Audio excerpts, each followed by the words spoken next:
2월 9일 금요일 황장수의 뉴스 브리핑 시작하겠습니다.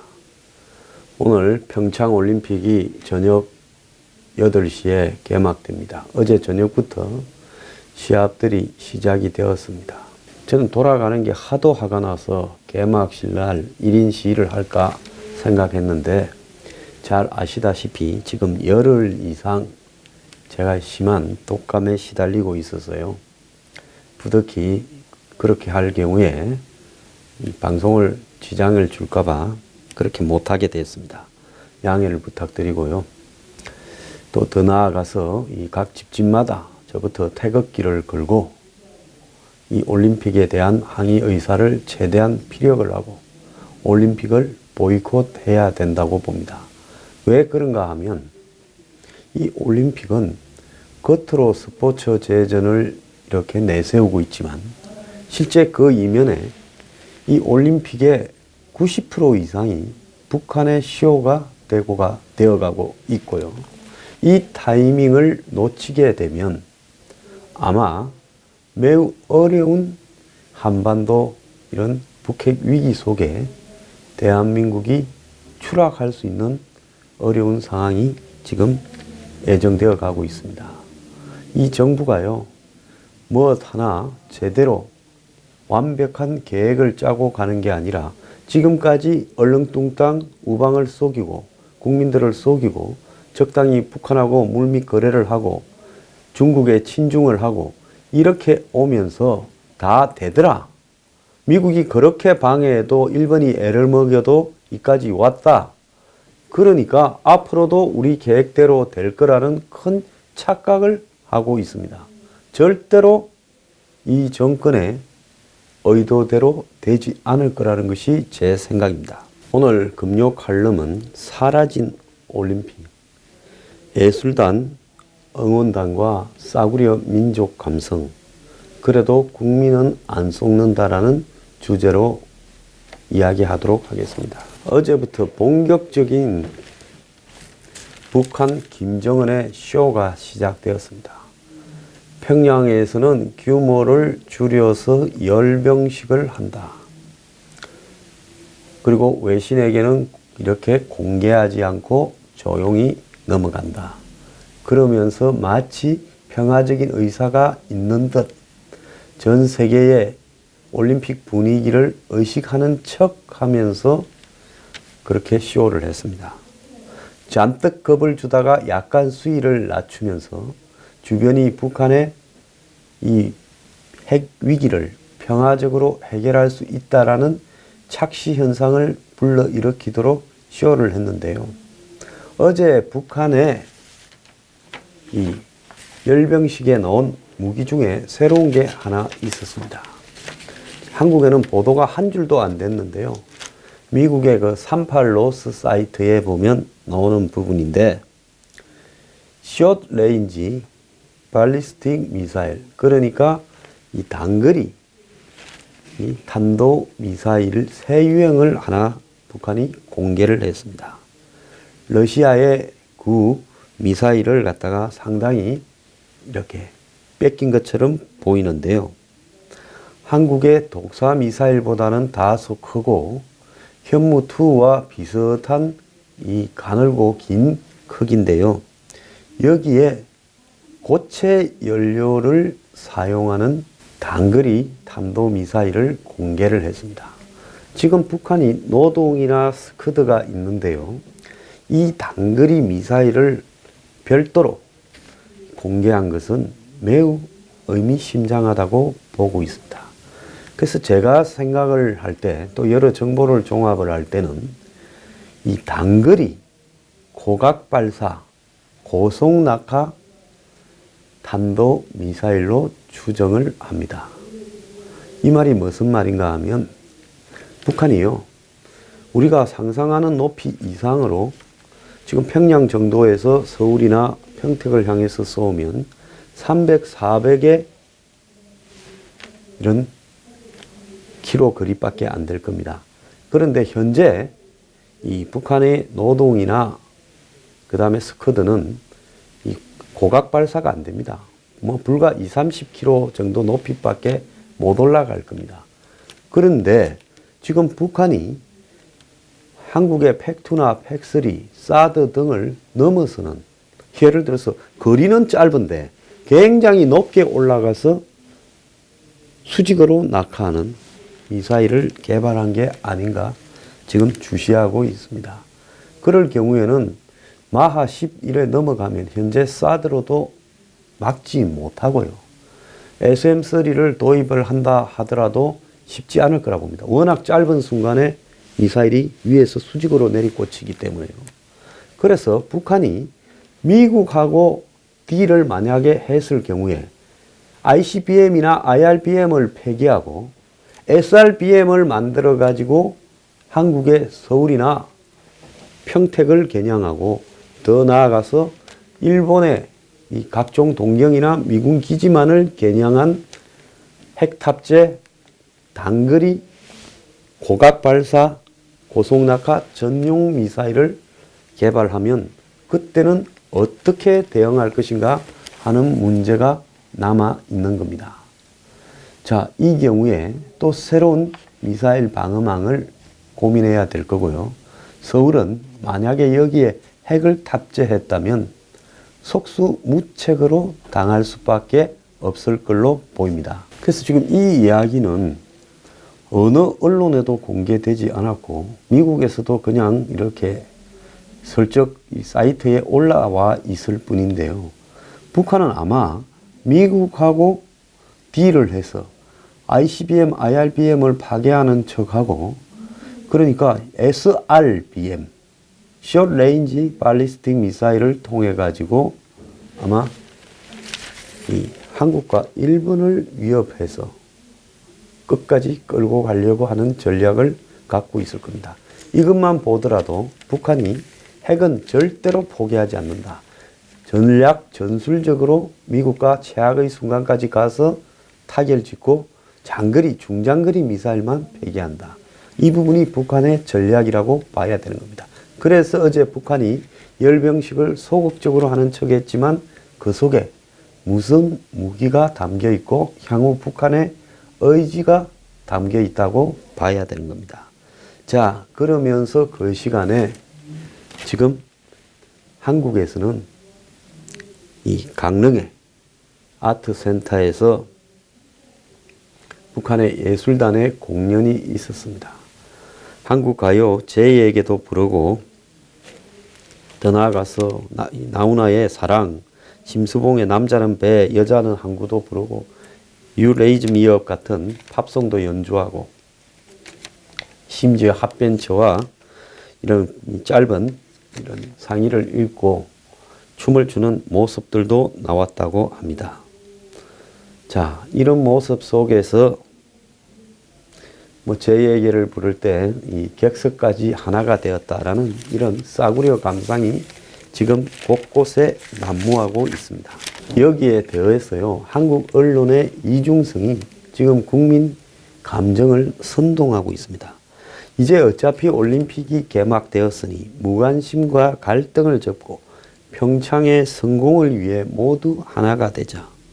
재도약할 기회인데 자조 속에 조용한 올림픽은 곤란하다. 이렇게 이야기를 하고 또 한쪽에서는 올림픽 냉소주의를 이야기를 합니다. 자, 잔칫날에 이런 이야기를 하니까 좀 거시기하지만은 도무지 분위기가 올림픽을 하나 싶다. 자, 그런데 지금은 올림픽 패싱이라 할 만큼 국민들이 무관심하다. 우리가 쿨해져서 그러느냐? 그게 아니라 돈을 쏟아부어서 이런 행사 해봤자 남는 게 없더라는 걸 다 알아서 그렇다 하는 이야기도 있습니다. 자, 그리고 한국에는 겨울 스포츠가 한마디로 비인기 종목이라. 그리고 지금 올림픽이 열리는 이런 어떤 평창이나 강릉 같은 부분이 수도권에서 상당히 떨어져 있어서 그렇다. 아니다. 결정타는 북한이다. 북한이 이번에 이 현송월로 시작을 해서 김여정으로 끝을 내면서 또 그 하수인으로 예술단, 응원단 같은 여성들을 파견해서 국민을 홀리려고 또 장난을 치고 있다. 이런 부분에 시선이 몰리면서 올림픽 관심이 줄어들었다라는 부분이 지금 언론의 한 칼럼에서도 지적이 되고 있습니다. 지금 20대의 북한에 대한 신뢰도는 8년 전에 비해서 15%나 떨어졌고 20대의 78%가 북한이 도발할 가능성이 있다라고 이야기를 하고 있습니다. 지금 미투에서 나오는 성추행 폭로의 남성 혐오가 북한 혐오에도 비슷하게 터져 나온다. 이런 이야기도 있습니다. 자, 한편으로는 노로바이러스가 번져서 지금 확진자가 벌써 128명이다. 일본의 아사히 신문 같은 경우에는 1000명까지 갈지도 모른다 라는 보도까지도 나오고 있습니다. 그런데요, 여기서 우리가 하나 좀 유의해야 될 부분은요, 문재인 정권이 지난 7월 달부터 열심히 이 북한을 평창에 끌어들이기 위해서 온갖 수를 다 써왔습니다. 특히 12월에는 북경 등 곳곳에서 북한과 접촉이 이어지면서 올림픽을 위한 남북 간의 합의가 이루어졌고요. 그 각본대로 1월 1일 김정은 신년사에 따라서 지금 진행이 되고 있는데 오늘까지 40일을 분위기를 띄웠음에도 불구하고 문재인 정권의 지지율이 출범 후에 역대 최저 수준에 머물고 있다는 겁니다.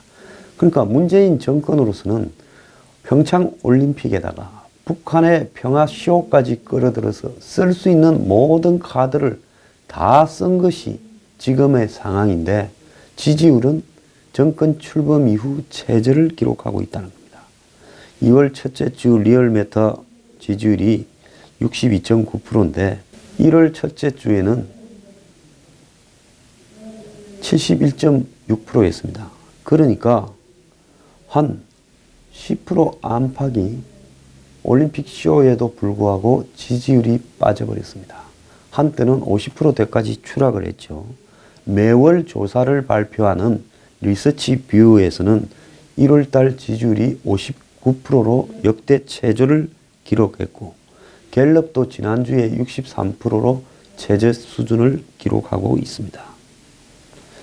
자, 그래서 김정은이 1월 1일 신년사를 발표한 이후 판문점에서 대북 접촉이 있고 북한의 각종 대표단 선발대가 오고 또 현송월이 내려오고 이제 본진이 내려오고 김여정이 온다고 해도 지지율은 문정권 출범 이후 역대 최저 수준에 머물고 있는 상황입니다. 올림픽 이후에는 제 개인적인 전망으로는 더 떨어질 거라고 보이는데요. 대북쇼가 먹혀들고 있지 않다라는 것을 의미하는데 이 배경에는 가상통화 비트코인 폭락 등이요. 젊은 층이 현 정권에 대해서 특히 올림픽에 대해서 냉소적으로 바라보는 시각에 크게 이바지했다고 봅니다. 지금 한 300만 명이 하는 걸로 보이고 세계 3위의 시장이고 그 중에 한 200만 명은 젊은 층일 거라고 보는데요. 지금 은행의 신용 대출이 10조 이상 이렇게 늘어났다면 요 근래에 예전보다요. 그만큼 중에 상당액이 이런 가상화폐 등에 투기되었을 가능성이 큽니다. 그러면서 힘을 모으자면서 북한에 신경을 쓴다고 평창의 준비는 그야말로 개판 5분 전으로 되어가고 있습니다. 지금 평창 올림픽의 준비 상황을 보면 이것이 과연 올림픽을 준비하는 나라가 맞는가 할 만큼 세부적인 사항에 대해서는 거의 무관심합니다. 지금 평창 올림픽을 구경하기 위해 해외에서 한국으로 들어온 외국 관광객을 길거리에 보신 적이 별로 있습니까? 심지어 어제는요, 강원도의 각 지자체들이 현재 평창 올림픽 예매가 한 77% 되었다는데 지자체들이 전부 강제로 표를 사가지고 그걸 갖다가 이 지역의 주민들한테 서비스를 한다고 올림픽 가라고 플래카드를 걸어놨습니다. 특히 강원도 일대는요. 그래서 올림픽에 비인기 종목이나 이런 데나 이 자리가 빌까봐 플래카드를 걸어놓고 몇 시까지 오면 버스를 타고 가고 점심도 제공한다 하는데도 지역 주민들은 기분이 나쁘다. 우리가 뭐 거지냐라는 식으로 불만이 섞인 인기도 없는 경기 우리가 볼 줄도 모르는데 그거 보러 가라고 하냐 하는 냉소적인 인터뷰까지도 나오고 있습니다. 올림픽에 이 지역의 할머니 할아버지들을 동원해서 자리를 채워야 되는 이런 현실, 솔직히 말하면 올림픽은 실종되어 버렸습니다. 자, 우리는요 철저히 더 이 올림픽을 외면하고요. 그리고 북한에 지금 김여정 이하 예술단, 응원단, 대표단이 설치는 모습들에 분노하고요. 그걸 갖다가 올림픽 이후에 지지율 폭락으로 보여줘야 됩니다. 미국에서는 이런 이야기가 나오고 있습니다. 한국 국민들이 원한다면 정말 한국 국민들이 북한하고 잘 지내기를 원하고 북한의 핵이 괜찮다고 생각하고 미국은 전쟁을 갖다가 일으키는 호전적인 남북관계를 갈라놓는 대상이고 그리고 주한미군의 존재를 불편하게 생각을 한다면 우리가 한국 국민들 뜻에 어긋나서 한국에서 버틸 수 있는 명분이 없는 거 아니냐. 과거에 우리가 월남에서 상당수의 월남 국민들이 미국을 반대하니 결국 미국이 떠날 수밖에 없었던 거 아니냐라는 이야기를 하고 있습니다. 그래서 한국의 20, 30대나 한국의 보수 진영의 움직임, 더 나아가서 지금 이 한국 국민들이 현 정권을 특히 대북 문제를 이렇게 일방적으로 몰고 가는 현 정권에 대해서 어떻게 바라보는가, 그리고 그것이 어떻게 여론이 형성되어서 지지율로 반영되는가 등을 아주 주시하면서 바라보고 있다는 겁니다. 자, 그래서 우리가 평창 올림픽을 철저하게요. 우리는 이 싸구려 민족 감성, 북한과 더불어서 조장하는 우리는 하나다. 언제 우리가 하나였습니까? 우리는 하나인 적이 한 번도 없었어요. 지난 분단된 이후에 지속적으로 70년 동안 우리는 괴롭힘을 당해왔고 침략을 받았고 한마디로 납북이 되고 천안함이 침몰하고 관광 갔다가 총 맞아 죽고 이렇게 북한의 동포라고 어쨌든 이 보듬으려고 했지만은 대가는 처절한 한마디로 폭력으로 협박으로 다가왔습니다. 사람이요 그 정도 당했으면 이제 누구와 친구인가 동맹인가 구별을 할 줄 알아야 됩니다. 국민은요 더욱더 냉소적으로 이 평창올림픽에 대응해야 되고요. 더 나아가서 싸구려 민족 감성에 놀아나지 말아야 된다고 생각을 합니다. 국민들은 안 속는다고 저는 생각을 합니다. 제가 마치면서요. 제가 요즘 참 몸도 아프고 좀 힘들었습니다. 저도 3년 동안 지금 쉬지 않고 매일 이 뉴스 브리핑을 하면서 이렇게 밀어붙여 왔는데요. 참 가끔 가다 보면 제가 힘들어서 회의가 있는 게 아니라 과연 국민들이 의식이 변할 건가 하는 무력감을 느낄 때도 저도 인간이니까 좀 있습니다. 그런데 이 회원님들의 이 참여로 이루어지는 이 뉴스 브리핑에 대한 열띤 이런 뭔가 더 나아가서 지금 응원 문자 메시지에 보면요. 참 어렵겠지만 꿋꿋하게 버텨달라라든지 더 나아가서 이 뉴스 브리핑을 들으면서 희망을 얻는다. 지금 3년 동안 한 번도 빠지지 않고 뉴스 브리핑을 들었다. 그러면서 일을 하고 있는데 참 저소득층이고 이 뉴스 브리핑을 귀에 꽂고 일을 한다. 그리고 또 70, 80대 된 어르신들이 듣는 게 낙이니까 더욱더 강하게 해달라. 그리고 엊그제 이재용 박근혜 전 대통령에 관한 브리핑에 자기도 뉴스 브리핑을 듣지 않고 제목만 보고 좀 오해를 했는데 다 듣고 나서 보니 충분히 이해가 가더라. 오해를 해서 미안하다. 이런 이야기가 있습니다. 특히 어려운 환경에서 심지어 음식 배달을 하고 택배를 하고 대리운전 기사를 하시는 분들이 이 문자 메시지를 보내주시고, 더 나아가서 어떤 택시 기사님은요, 일본에서 오신 어떤 교포 한 분을 제 별별 특강에 이렇게 나중에 오셨던 분입니다. 이분을 택시에 태웠는데 자기가 뉴스 브리핑을 좀 이야기를 하니까 그분도 제 이 별별 특강에 가려고 한다. 그랬는데 나중에 그분이 별별 특강에 나와서 또 택시기사 이야기를 하는데 그 사람이 아마 자기일 것 같아 라고 이야기를 할 때 제가 더더욱이 열심히 이렇게 이 뉴스 브리핑을 해야 되겠다라는 각오를 다집니다. 자, 회원님들과 문자 메시지 감사드립니다.